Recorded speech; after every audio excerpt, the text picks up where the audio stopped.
We're going to have an amazing session today. I'm so excited, and we're so grateful for everyone who's already jumping in the room. We have an amazing human being, Paul Hutchinson, who is extraordinarily successful, but he's even more successful in terms of what he is doing for people, and that is his extremely active fight against child human trafficking. He was a massively successful founder of $1 billion company. He has taken all that energy, his contacts, and money, and I mean literally put his life on the line at risk to help these children in other companies, other countries, to get them free and get out the cause and the awareness about how to stop child trafficking. So, Colin, I see you're here in the room, and Ed, thank you so much for joining us. Startup Club, Jeffrey and Mimi, like this is going to be an amazing session here with Paul. So, Colin, why don't you give us a little background, and I'm going to take a look down here, Mimi and I, to see if we can find Paul so we can pull him into the stage. Take it away. Thank you, Michelle. What an incredible hour we're going to have here. This is a moment in time. It is a special moment on Clubhouse where we are getting a chance to talk to a very successful serial entrepreneur named Paul Hutchinson, who pivoted in his life to a cause to stop human trafficking. He is a phenomenal individual. His stories are incredible. Can't wait to have him up here and on stage and talking about that. You're listening to, believe it or not, you're also listening to a podcast. This is a serial entrepreneur, Secrets Revealed. And you can find this podcast in your favorite podcast channel. Just search for Serial Entrepreneur Secrets Revealed or just Serial Entrepreneur. It'll pop right up on any of the podcast networks out there. In addition, if you're listening to this in podcast, you might not know this is actually a live show on Clubhouse with a live audience.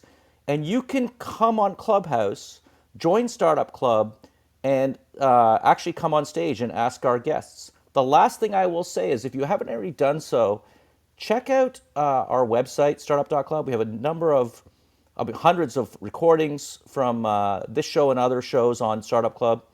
And we have a mailing list where we announce speakers like Paul Hutchinson. And if you're not on that mailing list, you just don't know when they're coming on. So that's absolutely critical. I know we've had some bugs with this app in the last couple of weeks. I know that the Clubhouse team are working very hard to address those bugs. And even myself today, I couldn't open the room for some reason. Michelle was able to open it. I wasn't able to open the room. So we're having a few things go sideways on us. But, as a startup, that's what we do, right? I just got a text from Paul. He's jumping on right now. He says, sorry, I was on the Google link. Again, it's new technology. It's a new platform. And, we're struggling through it. But like all startups, that's what happens from time to time. If you are in the audience and you like this topic about listening to an individual who created a very successful company, but also is helping to stop human trafficking, we would love for you to share the room. If you're on stage, I'm going to do that right now. So if you look at the bottom of your app, there's one button from the left. If you just click on that, click on Share on Clubhouse. We want to boost the audience size here because this is a really phenomenal topic. This is something that I think is going to impact all of us. There's a movie called The Sound of Freedom, and Paul inspired that movie.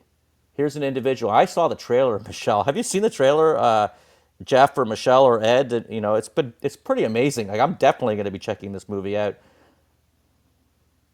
Any one of you there? Mimi? I have not seen it yet, but I will definitely look for it. Well, we'll hopefully we'll post the trailer, but it's called Sound of Freedom. You can Google it on the internet. It's a Hollywood movie coming out, and I was really inspired by him, and I'm so excited to have the opportunity to be able to ask some questions of Paul, and I know everybody here is as well. And if you're in the audience and you want it, Stefan, I know I'm trying to get you up on here too. I was going to ask, how do I get? Okay. If you're in the audience, you want to ask a question, please feel free to come on stage. We'd love to have as many people as we can possibly on stage, and again, All sharing the room. right. So I was just on the phone with Paul, and There he he is is. trying to get in, and I think he made it. There he is. Oh my gosh, Paul, what a welcome sight. We're so happy to have you here, and super excited, all of the members of the club, to hear what you have to say and hear how, what we can do in this, global crisis. But on that note, I want to hand it back over to Colin so he can kick us off. Thanks so much.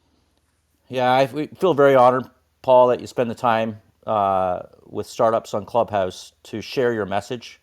The last time we had a show, we had Paul on about a month or two ago, and he talked a lot about his entrepreneurial career and path. Today we want to hear the stories, though. We really do. It is such a cool story what you've done and the impact that you've made in this world and the awareness and to have a Hollywood movie inspired by your actions is absolutely amazing. Before we jump into that, though, can you just give us 1 or 2 minute background of how you started your career and how you were able to scale a real estate fund of, I think today it's about 40 billion. I think you left your when it was what 20 billion, but the fact of the matter is a lot of billions.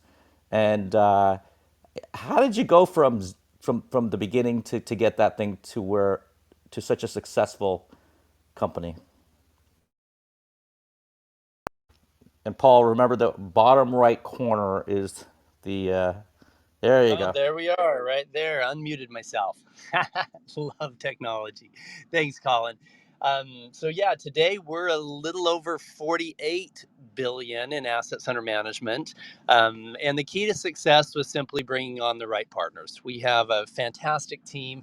The fund side started with myself and John Pennington. Started with a company called Bridge Loan Capital, doing short-term asset-based lending. Then we teamed up with a property management company that had been in business for 20 plus years and had a fantastic track record. And a lot of people, when they ask John, how did you guys get so big? He refers back to a story right in the beginning where he and I were in a little office. We paid $300 a month for this tiny office. If we backed our chairs up at the same time, we would hit each other and it would hit elbows if we turned around. And we'd have a deal where we needed $25,000 by Friday.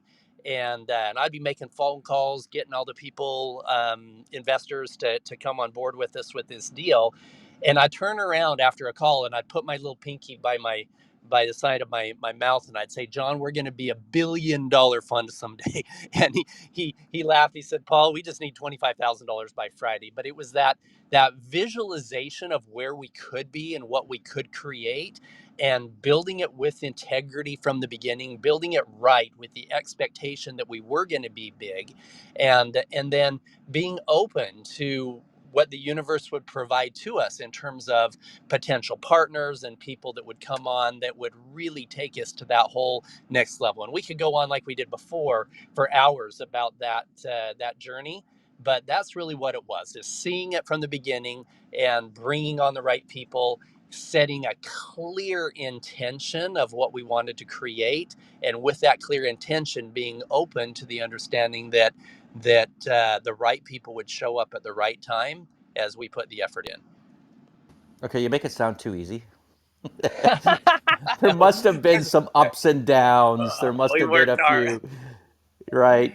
we did. We worked our butts off. In fact, I can't tell you how many months we went without a paycheck where we were like, okay, we've got to put the money back in. In fact, a lot of times in bringing on those right partners, guys like Don Hartman, he was earning over $500,000 a year as his base salary where he was before. We couldn't afford somebody like him, but we took our salaries down to nothing and gave him a bunch of equity, and that saved the day for us in terms of building a big company. So yeah, there was a plenty of challenges, plenty of headaches. And the 2008 real estate crisis would have crushed everything except for the fact that we had some of the right team members on that helped us navigate through that. But it sure took us from earning $1 million a year down to nothing again for a couple of years. But we were able to preserve our investors' equity and the next few years after that, we're the number one performing real estate fund in the country of our size and background. So, yeah, it was a rocky road, but and in reality, and this will kind of be a lead in, Colin, into what we're talking about here.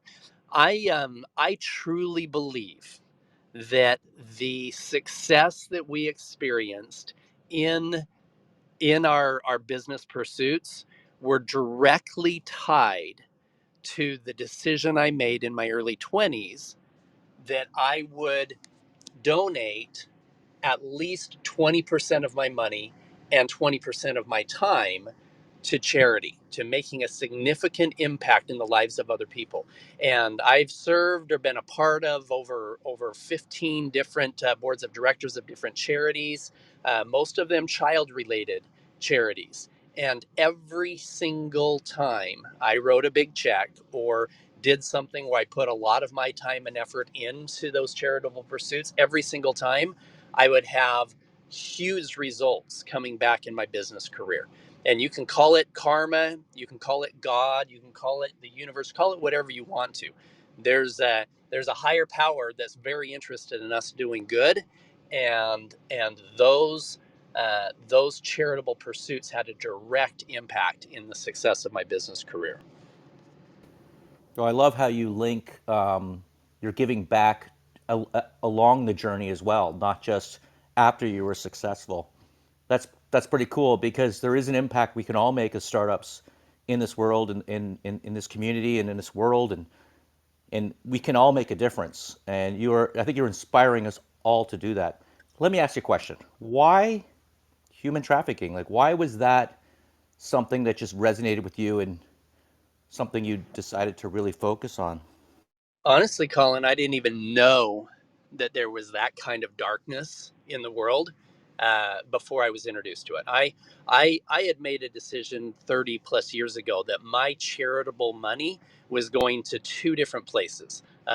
Number one, to serve those who serve us. If they're putting their life on the line to keep me alive, then that's a charitable pursuit I'm putting my money and time behind. And the other one is the truly innocent. A 9-year-old child in a position completely outside of any decisions that she made is in a difficult situation. I served on the Make-A-Wish board of directors for 7 years. I was the incoming chairman for Make-A-Wish when about 10 years ago when I got a phone call. Make-A-Wish in Utah, not nationwide, but and with Make-A-Wish, a beautiful organization. I mean, these are kids who have life-threatening illnesses that you can make a huge impact in what they have left of their lives, or even make a massive change in the trajectory of their life by giving them hope with what we are doing there. But then I got a phone call from Sean Reyes. He's our attorney general in Utah now, and he and I had been friends for quite a while. I had gone through some training with the FBI years ago, the FBI Citizens Academy. I was on the board of directors for that when he had gone through some training there. I was 40 under 40 the year before he was, as 40 most influential people under 40 years old. That he was Young Attorney of the Year is when he got his. So we had been friends for a bit, but he called me up and he said, "Paul, I have to talk to you about something that's super dark." He said, "It's the fastest growing criminal enterprise in the world, and good people don't even know that it's happening." He said, "There's more today," and I'm not talking about just children being abused at home, which is a massive problem. I'm talking sold human beings. There's more today than all 300 years of the transatlantic slave trade put together. And he said he had introduced me to a Homeland Security agent named Tim. In fact, the movie The Sound of Freedom is based on this quick story that I'm going to tell you here of how I got involved. And Jim Caviezel, he plays Jesus, Passion of the Christ, Count of Monte Cristo. Jim plays the part of Tim, the Homeland Security agent who had found these children originally. And Eduardo Verástegui, he's the producer, me, the billion-dollar fund manager who quit his job to go rescue children. And so, I wasn't a huge part in that movie. It was a decent role of my participation, but I was the one that was called to help to fund the rescue of these children in Colombia. And more important than helping to fund it, he called me up and he said, Paul, I think that there's up to 100 children in this area surrounding this city tied to the same trafficking ring. He said, we could rescue all of them, but I need your help in a big way. And I said, well, how much do you need? And he said, I need you. Can you be in Colombia in 2 days? And that changed everything.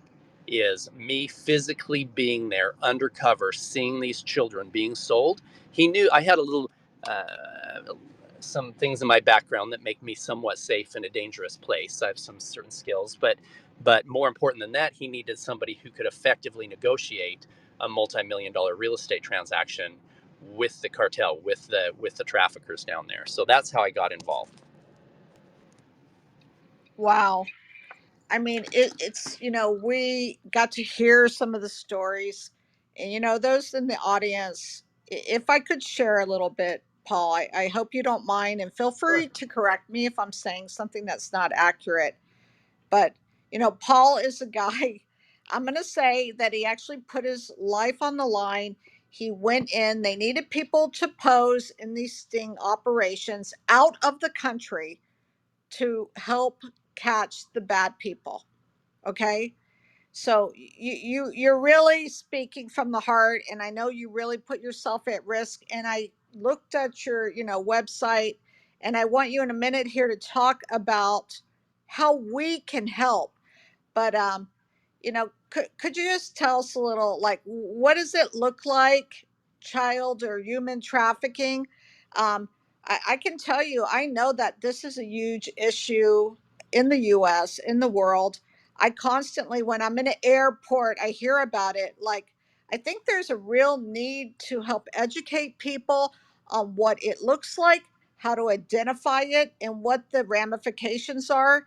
And oh my gosh, what do we even do when we notice something? Like, we want to hear some real stories, and we want to know, as members of Clubhouse and Startup Club, what can we do? Thank you, Paul. Thank you. Well, I'll give you one thing you can do to keep your kids safe. Be super cautious about what's happening on social media.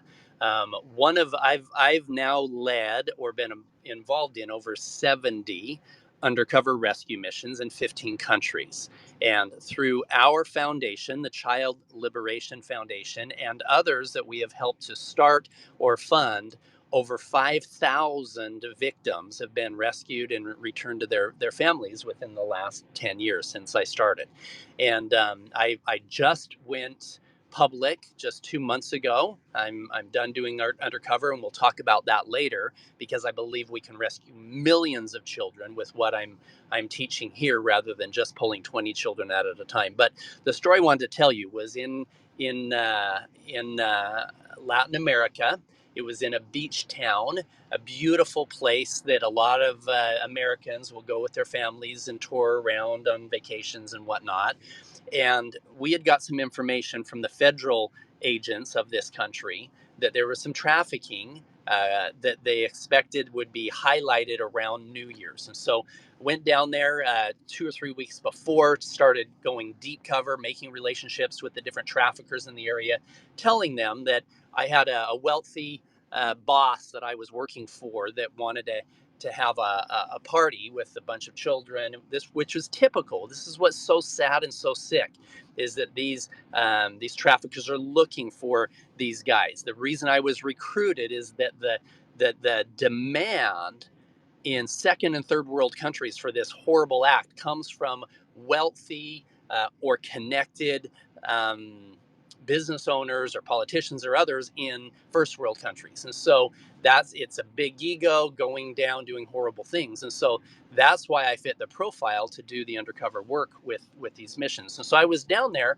set it all up with connected with a bunch of the traffickers, and one of them, his name was Victor, very bad man. He was offering us children as young as 7 years old.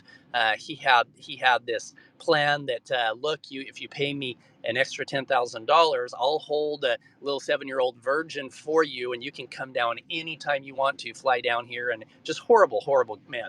And now, because it was over New Year's, I was dating a girl at the time, and she was like, Paul, I really want to be with you over New Year's. I'm like, crap, I'm going to be freaking undercover. You can't. So I said, listen, we'll go down. We'll get you guys a nice little place in a secluded, gated area down in this beach town. You guys can hang out there and enjoy New Year's, and I'll at least be in the area and come back and say hi and whatever. So she brought her cousin with her, and her cousin, like 2 days after they got there, they were posting online all over the place saying, hey, we're here. And her cousin was much younger. She actually had just turned 18, but she looked like she was 14. Her cousin looked super young.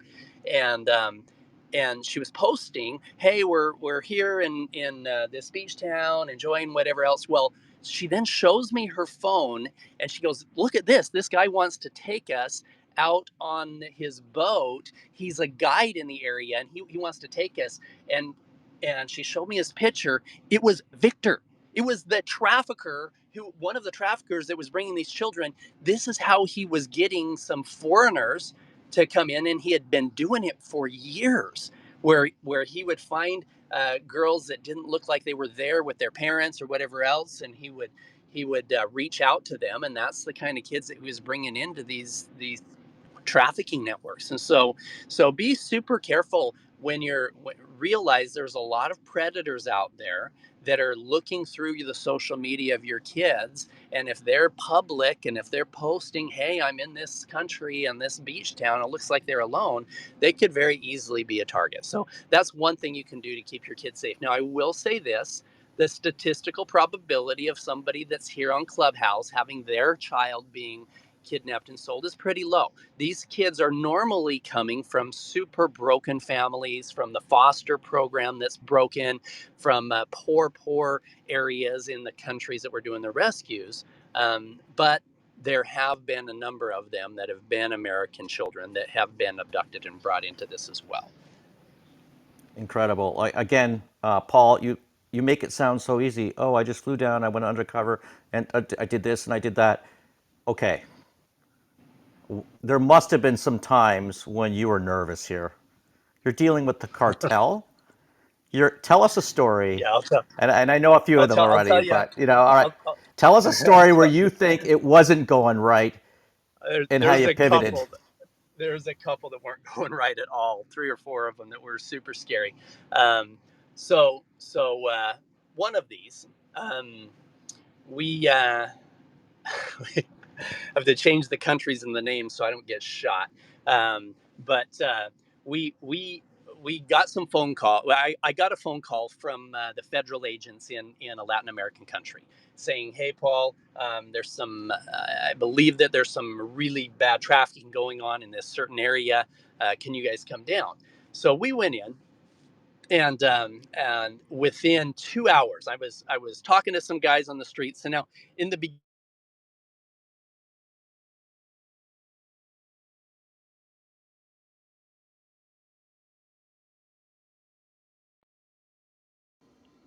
I think we lost him. Can you guys hear? No, I can't He might either. have gotten a phone No, call. Yeah. Yeah, Paul, you went on mute and we lost you there for a second. Just when you get to the juicy part, I the know. interesting part. Sorry, I know. Shouldn't say this is juicy because the whole topic's horrible, but perhaps the traffickers did not want us to hear what Paul was about to say. yeah, exactly. Paul, if you're there, I mean, look, let's just we'll give him a chance to come back here. But those who are on the stage here, just reflecting here's a very successful entrepreneur, gets on a plane and does 150 or so undercover missions for the U.S. government, puts himself out there, and he's up against the cartel.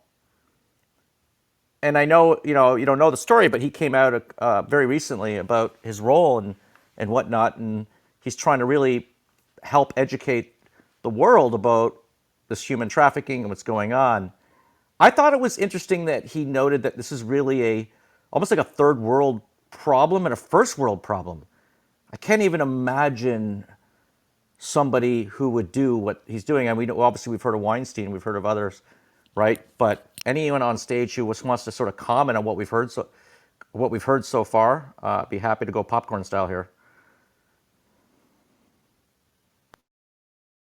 I missed part of the room because I just came in, but it just sounds like such a fascinating conversation because I mean, I would love to hear more because I just came in the room, but it just seems like such an amazing story, and to have experienced that and gone through what journey, what his journey has been for Paul. So I'd love to hear more, but I can't comment too much because I don't know the whole story yet. Yeah, it's like at startups, we always put ourselves out there, right? Just to risk to whether our product will sell or not sell. Here's a guy who put himself out there and risked his life to help others, and it's such an inspiration. And I know I'm definitely going to be watching Sound of Freedom. I think that's a very interesting movie. It's something that I'll take my kids to as well, and just really understanding. And by the way, the trailer is pretty amazing. It's not like it looks very, very interesting and very intense. I don't know if it really conveys the experiences that he went under, and I know he was about to tell us some good stories there too. Maybe we can, Mimi, if you've been able to call Paul, or maybe his phone ran out of power. That's a theory, right? Yes, I'll try calling him. All right, that would be good. Anyone But else on Colin, I stage? think, Yeah, go ahead, Jeff. yeah, no, I think what you pointed out several times to Paul is pretty amazing in that how calmly he recounts these things and how he talks about situations that clearly were high risk situations, calm as a cucumber, as the saying goes. And Yeah. as startups, when we deal with founding a Sorry, company, I'm and, here. and we deal with our own company, we sound far more stressed over raising money and financial decisions and hiring people than Paul sounds about these life threatening, dangerous missions. So pretty remarkable, Paul, how so, calm, so cool, and collected you are. Well, so this is where it got scary. I couldn't get a hold of Scarface. Sorry, I cut out there for 2 seconds. So this one of the traffickers, we couldn't get a hold of him. He had this huge scar running from his ear all the way down to his neck. He was selling 8, 9 year old kids, and I told the two federal officers. I said, "Listen, stay here in the hotel room. I'm gonna go. I've got to go out into the dark area. I've got to reconnect with him. He has to go down." So we go out there, and I'm talking to these taxi drivers that I knew had some connections with the traffickers. And I said, "Listen, tell him Pablo's in town. I'll give you $100 if he calls me. Just let him know that I'm in town." So we're sitting there at the boardwalk area waiting for him. And out of the blue, 10 police officers, full automatic weapons, on the ground, on the ground, on the ground. And we're like, shit, we're laying down on the ground. Now, here's the deal. I don't know if they're good cops. I don't know if they're bad cops. And at this point, I had done 3 months worth of undercover. I'd been down there 8 times, found 48 children.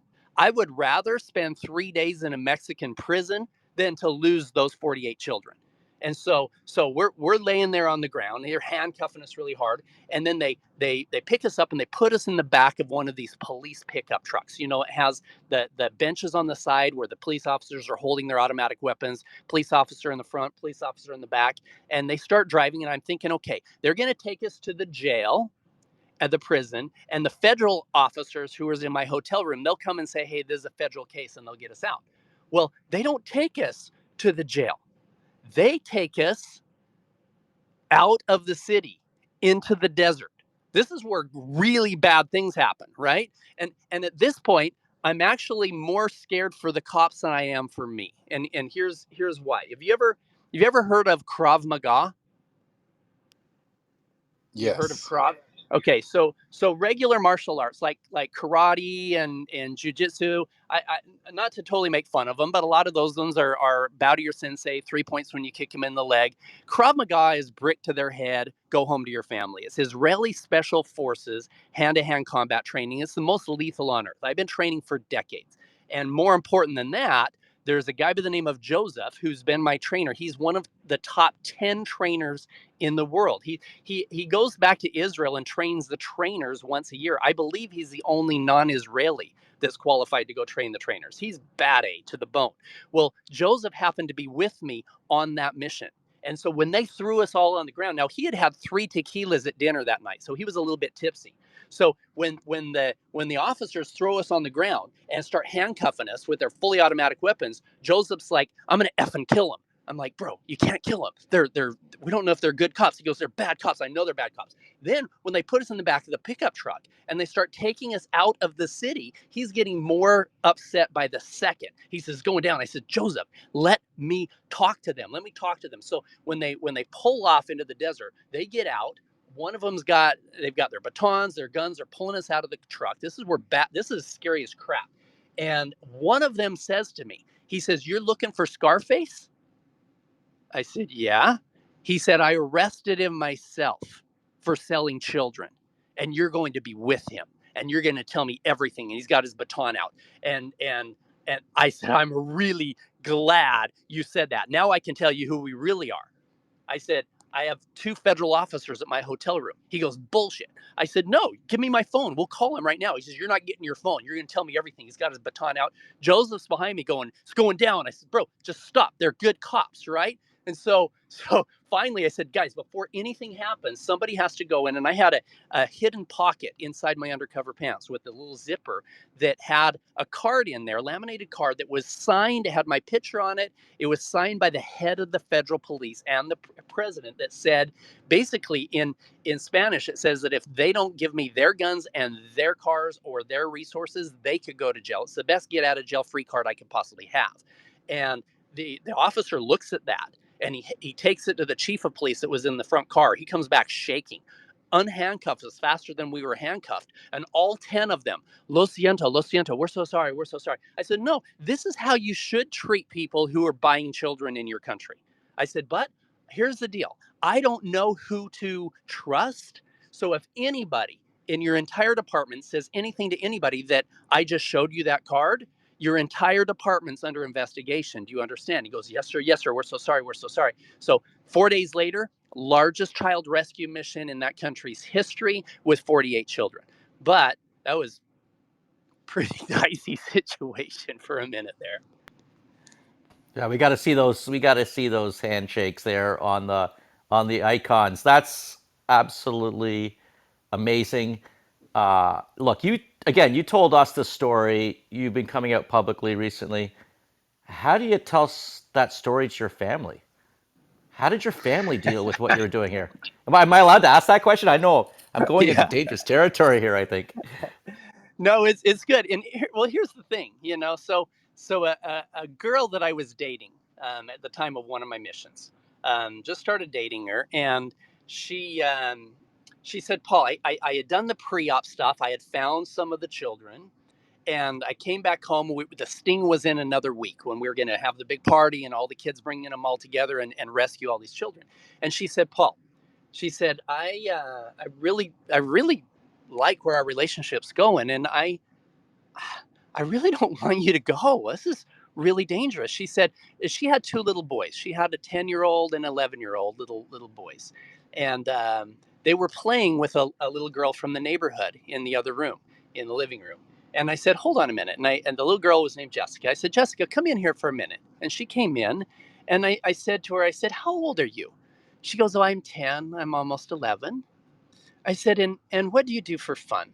She goes, well, I like to ride my bike, and I like to sing, and I like to dance. I said, that's wonderful. I said, and what do you want to be when you grow up? And she said, oh, maybe be a dancer or maybe be a nurse. I said, that's beautiful. I said, why don't you go play in the other room? She went back to the other room, and I turned to my girlfriend at the time and I said, listen, the children that those traffickers showed me yesterday were her age. And if I don't go back down undercover to do that sting, they're going to be sold to somebody else. And can you imagine the life they're going to live? They deserve to enjoy riding their bike. They deserve to enjoy singing. They deserve to want to grow up to be a nurse or a dancer. I said, I have to do this. In fact, the very first rescue, my business partner called me right before I was going down, and he said, Paul, he said, have you thought through this? He said, this is really dangerous. He said, you're set. He said, you could sell out today, buy an island, be happy the rest of your life. I said, John, would I really be happy if I bought an island, if I bought a yacht, if I bought a plane, whatever? Would I really be happy? I said, tell me this: if I was doing something else dangerous tomorrow, if I was climbing Everest, you and I would have the same conversation, wouldn't we? He goes, yeah, we probably would. I said, and when I'm 95 years old and I'm looking back on my life, and I say I climbed this mountain and I helped build this multi-billion-dollar company and I helped rescue this many children, which of them matters? Which of them matters at all? I said, if I have the skill sets necessary to pull these kids out of hell and get them back to their families, I need to be there. Wow. You know, I just want to reset the room a little here. We have Paul Hutchinson. He is a $1 billion founder and an extreme, I'll say, activist, if I can, Paul, in preventing child human trafficking. This guy goes on the front line. He has fought, he has put his life in danger, and he also works very diligently to raise money and gives his own money. So, Paul, again, you know, we just can't thank you enough for all the work you're doing to bring this to the forefront. And I just want to, you know, cite a few things that I have seen. And then I want to go to our amazing members that have waited very patiently to ask you questions. So, one thing, you know, and I didn't know this, Paul, until a couple of years ago, actually, when my sister, who is a doctor, told me about compulsory training that doctors are going under and constantly learning about, is one of the number one problems in the US and worldwide is human trafficking. Like, who would have thought? To me, I always thought of it as like capturing somebody for a slave. It is much more than that. And I'm just reading from a government, you know, US government website. So it traffickers might use the following methods to lure victims into trafficking situations. Romantic relationships, like Paul said, not putting down social media, but we have to really guard our children and our loved ones, right? So false promises of well-paying jobs, right? That's slavery. It's modern slavery. Manipulation and violence. So we all need to be on lookout for these things. And Paul, let's take a few questions from our members, and then we really want to hear from you.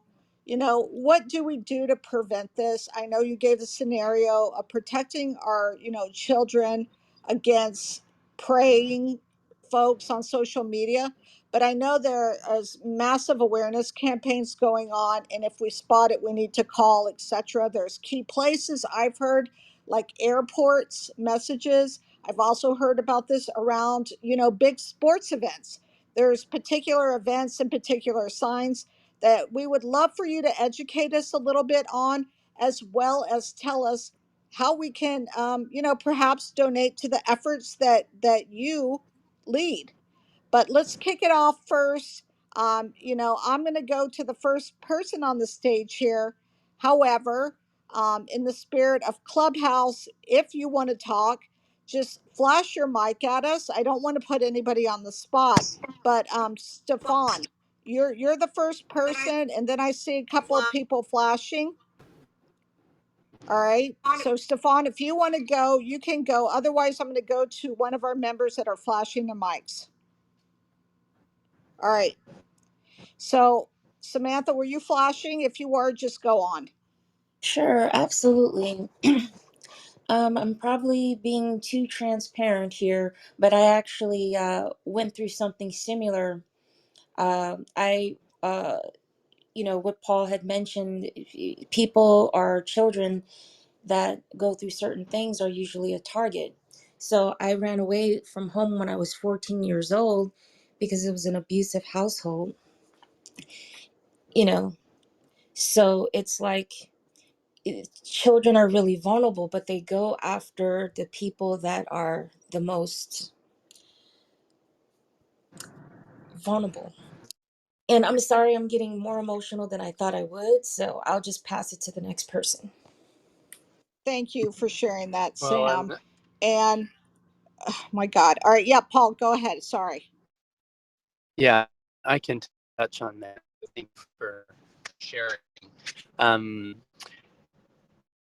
I'm going to just touch this now, but this is how we fix the problem globally. It's not just paying attention to the signs of when somebody is acting trafficked, but I understand that one is unacceptable. 10 million children breaking. Breaking up. Yet that's a teeny. Oh, can you hear me now? Yeah, that's a little better, Paul. Okay. Sorry, I'm actually in Mexico right now looking at places for a healing retreat. So um, I will try to stay in a good cell phone coverage range. Can you hear me okay now? Yeah, you're clear, crystal clear.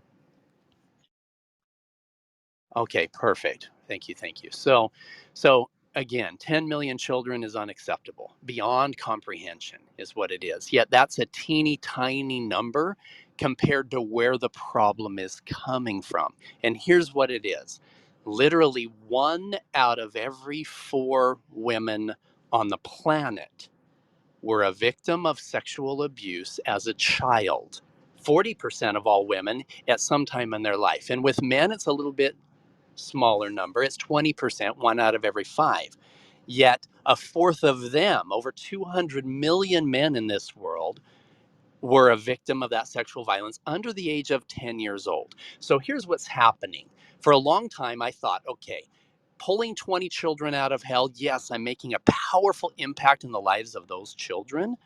But because not enough was being done to fix the demand, it created a vacuum and another 20 children being sucked into the deepest recesses of hell over and over again.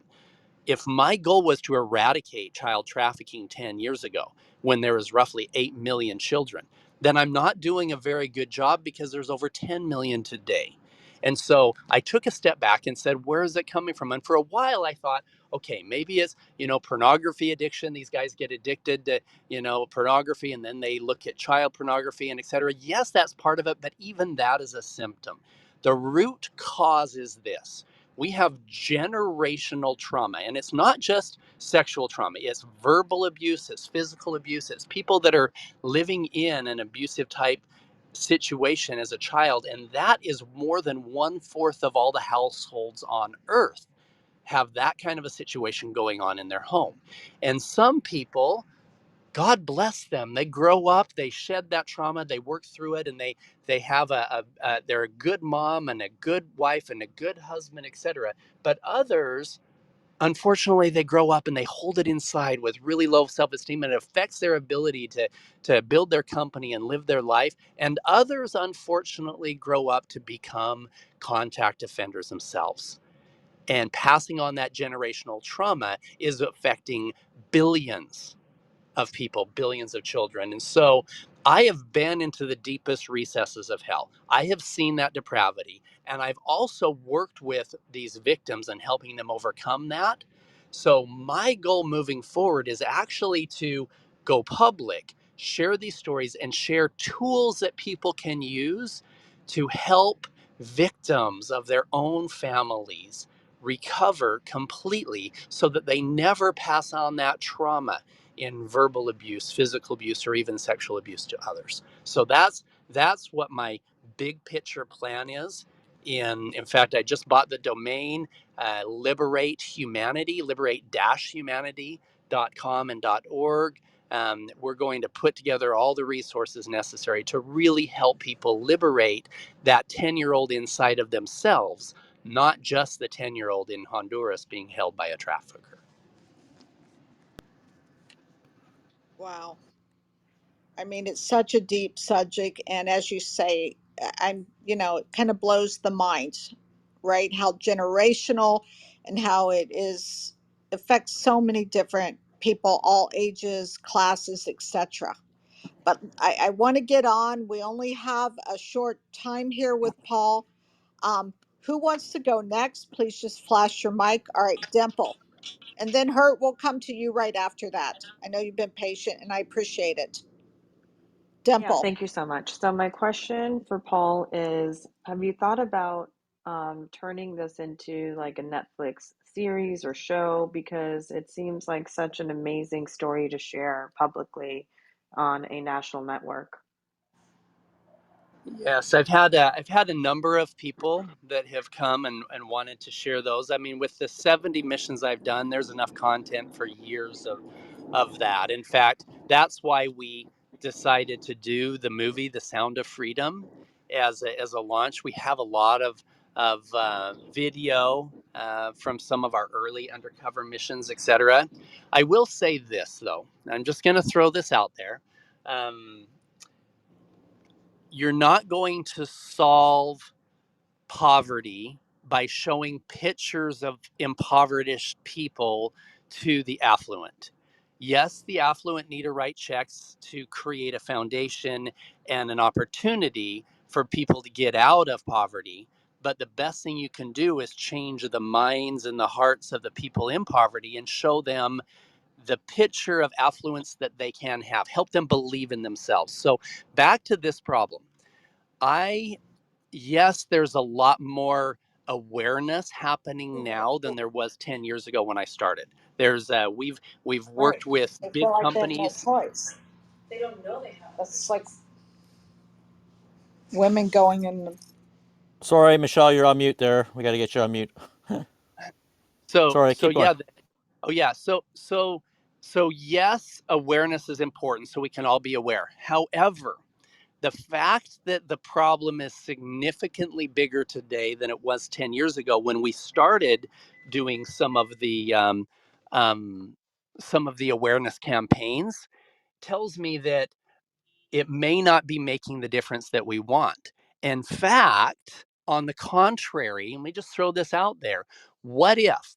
What if there's some sick guy who's addicted to pornography in a really hardcore way and he needs something harder to have that same fix, and for him harder is rape videos or whatever, and then he sees all this stuff about child trafficking and he didn't even know that would be attractive to people.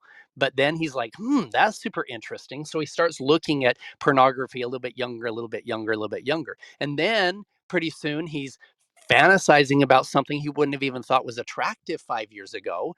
And then he's acting out on these horrific fantasies. So the question is just creating massive awareness going to fix the problem?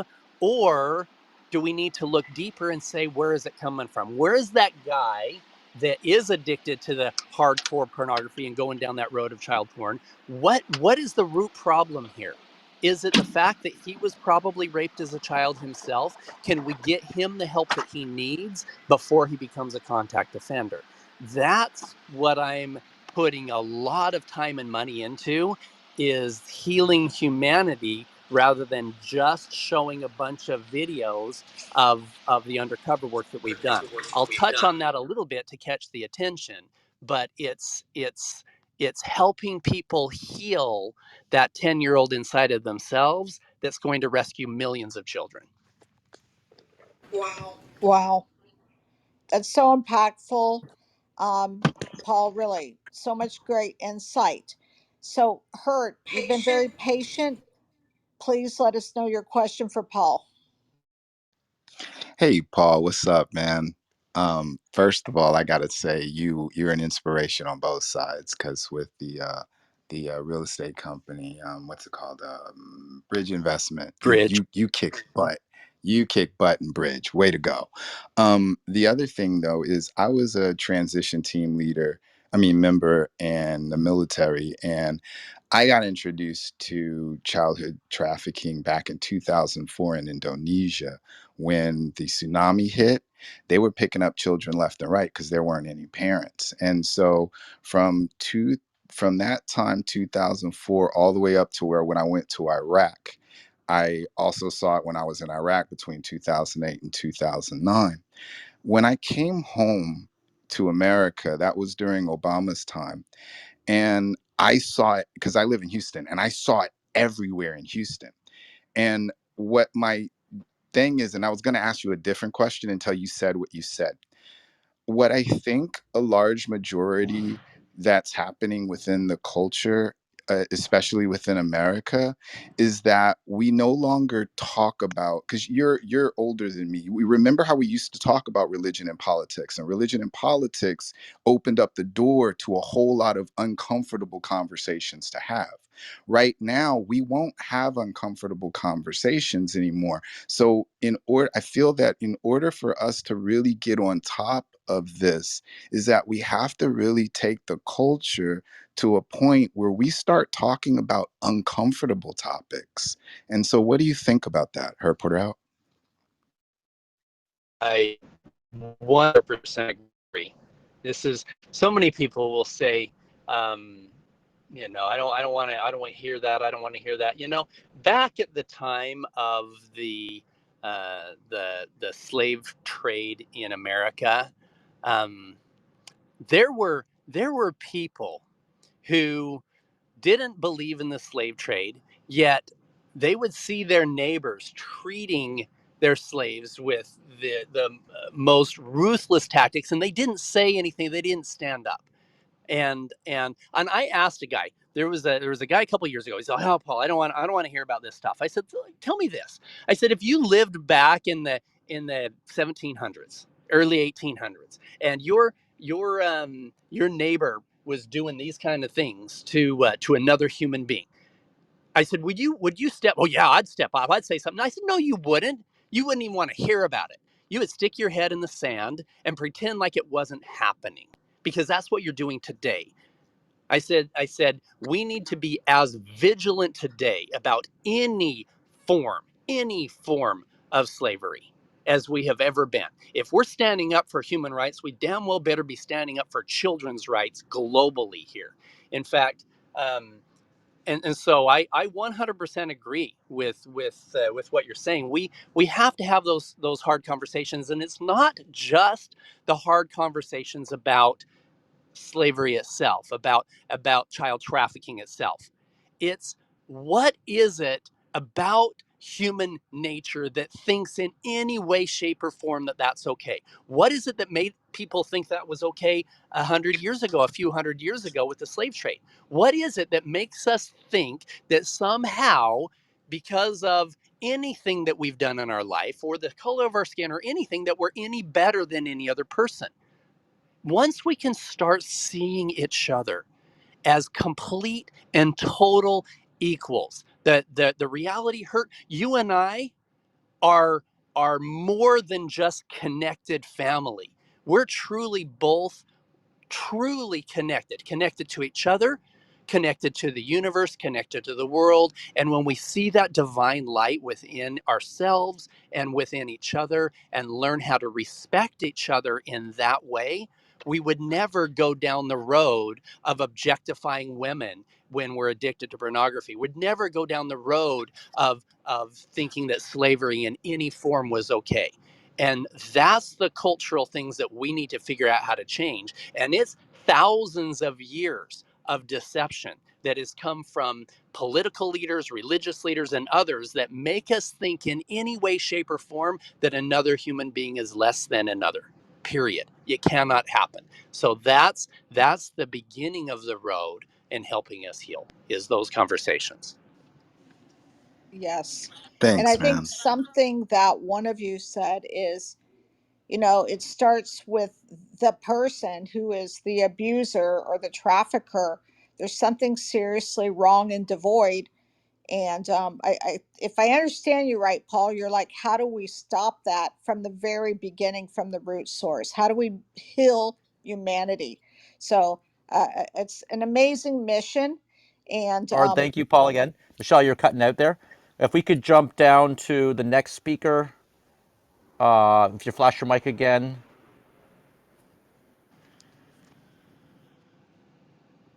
Could be me cutting out, sorry. yeah, I think it's you, but I could be wrong. But I think Dr. Laura. Yes, thank you so much for allowing me to speak. I think there's so many poignant points that are being made right now, and I just want to speak to the most recent comment that was made is that how are we supposed to reprogram thousands of years of what has been trained for us? I mean, we can even just speak about Charles Darwin, that to recreate the species. And I'm not saying I am not in any way. 2 years ago on Clubhouse, we held a summit.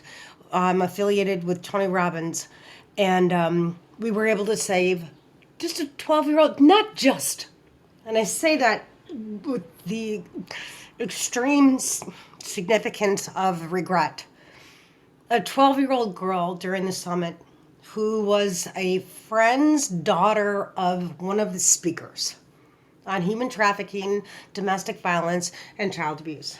And I gotta say, I can't agree more with what Paul has indicated, sir. That, my doctoral dissertation was on men and masculinity. And I just want to make this point is that there are so many more men that I know have who disclose to me personally, not publicly, that's what happened to them. And the perpetrator was female and male, obviously. And there's so much stigma with men as well. And I'm not to negate the significance of what happens with women or females in addition to that. And I just want to support that. And as a licensed professional counselor, there is so much disclosed that's never indicated in the public. So, Paul, I just wrote a message to you in the back chat, and we're having a summit on May 15th through the 16th again here in Clubhouse and YouTube. And I just would love for you to speak. And if there's anyone who has a story to share, just let me know. You can contact me in the back chat. I appreciate you, and thankfully, going to release the mic. Wonderful. Thank you for sharing. And I would absolutely love to be a part of any summits or anything going on. And here's the sad thing: the average age of somebody who remembers or admits that they were trafficked or they were abused as a child, the average age is 52 years old. So if something happened to these men when they were children, 52 years, they've raised their children, they've built their careers holding on to this trauma. And so that's something. Yes, there's so many more women who have had these kind of issues, who have been abused. However, if we can help the men, then we solve the majority of the generational trauma, because they're most likely the ones that are going to pass it on. And so if we can help them heal, if we can help them get the help that they need along with the women, then we can ensure that that's not passed on to the next generation. Wow. That's so brave of you, Paul. We really appreciate it. And, we know statistically there are a lot of people that have suffered, abuse as child, adults, or otherwise. So I want to make sure that we have time for the last few folks that are on the stage here. Um, we so respect and are appreciative of your time, Paul, here with us. And we're about at the end of an hour. But before we move on to the last three people that are on the stage, Paul, just like, I don't know about the other folks, but I would like to help through you. Like, how would I do that? Do you need money? Do you need our time? And where exactly would we go? So we have a foundation called the Child Liberation Foundation, CLF. You can go to liberateachild.org or liberatechildren.org, or just look up Child Liberation Foundation online. Um, and you can, I was undercover for the last 10 years, so I had zero social media whatsoever, but I have felt very inspired and very called to go public with these messages to help people heal. So I just opened up a social media literally 2 months ago. I did my first podcast 2 months ago, shared over 100,000 times since then, and a bunch of other podcasts. If anybody has connections with any stages, any podcasts, any large audiences that I could share, that would be huge. You can donate. We have a lot of people that are donating $1 a month or $10 a month to help save kids with the Child Liberation Foundation. We're creating another foundation tied around just liberate humanity as a whole, and we're building healing retreats. That's why we're here in Mexico right now. Is we're looking at some locations for some healing retreats where adults can come. I can bring in a group of 20 men at a time who had child sexual abuse, who've been dealing with therapists for the last 20 years and with no real breakthroughs. And I can take them in a total transformational healing experience over 4 or 5 days, fully immersive, and get massive results, 20 years worth of therapy in 4 or 5 days. And so those are things that we're expanding all over. In fact, if somebody, instead of wanting to donate, wanted to actually invest, I can build all of these on my own, but I'm putting together a kind of a crowdfunding type of opportunity where people with as little as $25,000 or $50,000 could invest in one of these healing retreats. With I can easily pay 25% per year or more ROI on this investment. I average 22.3% net return for our investors within Bridge, and that was just senior housing and apartment complexes. With the healing world, this is something that you it's an impact investment, but it pays just as well or better than other real estate type investments when it's run right. So those are things that we're working on. You can reach out to me. You can, if you don't want to type in Paul Hutchinson official, that's what my Facebook and LinkedIn and all that stuff is right now. You can just go to Google and type in www.soulhealer007.com, and it'll point you right now into my social media and other things. But those are all things that we can do together. If you want to help the kids, go to Child Liberation Foundation. If you want to actually invest and help the adults heal, then the healing retreats and the stuff we're doing through Libertadores, which is the liberators in Spanish, we're setting up those throughout Latin America as well. Well, that's fantastic. And thank you for sharing that. I know we have, Colin and I have been discussing this. We have some ideas too to help further your work. But before we wrap up the hour, I see two more people on the stage that have not had the opportunity to talk, Anelia and Dr. Mina. Do either of you like to talk? Just go off your mic and please ask Paul your question.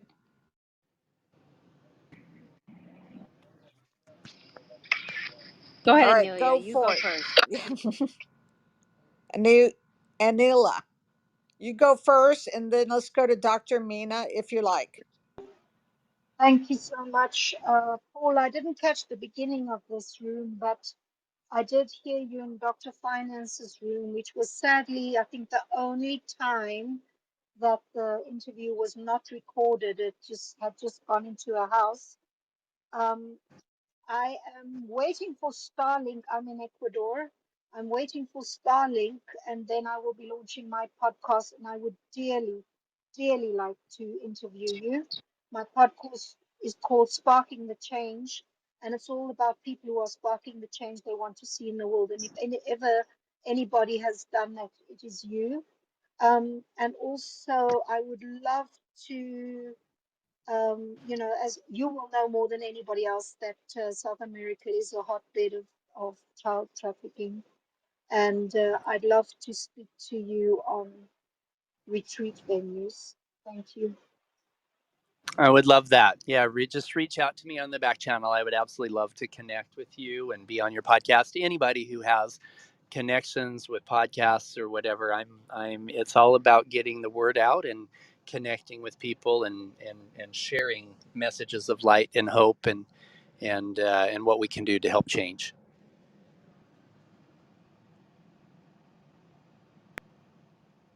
So I'll just jump in quickly because I don't want to keep anyone. I am a district leader in a school district in Southern California, Beaumont Unified, and I formerly worked in a district in the high desert, which is considered one of the highest trafficking areas in California. Passes right through the high desert to Vegas.